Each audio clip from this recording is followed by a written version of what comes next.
കഴിഞ്ഞ ദിവസം തൊടുപുഴയിലെ Xavier's home visit ചെയ്തപ്പം അവിടെ കണ്ട സ്റ്റാറ്റ്യൂ ആണ് വാഴ്ത്തപ്പെട്ട സിസ്റ്റർ റാണി മരിയയുടെ.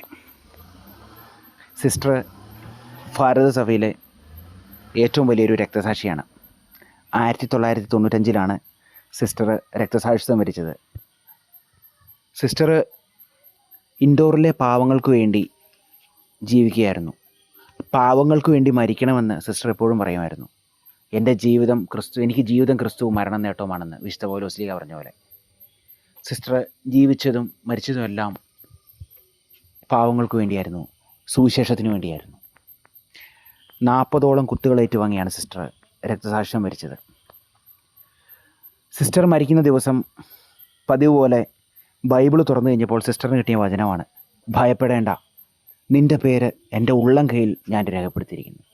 എത്രയോ വലിയ സത്യമാണ്, എത്രയോ വലിയ കാര്യമാണ്. സിസ്റ്റർ, ഈശോയുടെ വലിയ സ്നേഹം സിസ്റ്ററിൻ്റെ കൂടെ ഉണ്ടായിരുന്നു. ഈശോ ഇപ്പോൾ സിസ്റ്റർ നമുക്ക് വേണ്ടി സ്വർഗത്തിൽ നിന്ന് മാധ്യസ്ഥം വഹിക്കുന്നു. ഒരുപാട് അനുഗ്രഹങ്ങൾ നമുക്ക് മേടിച്ചു തരുന്നു. പാവങ്ങൾക്ക് വേണ്ടി ജീവിച്ച് പാവങ്ങൾക്ക് വേണ്ടി മരിച്ച വാഴ്ത്തപ്പെട്ട സിസ്റ്റർ റാണി മരിയ.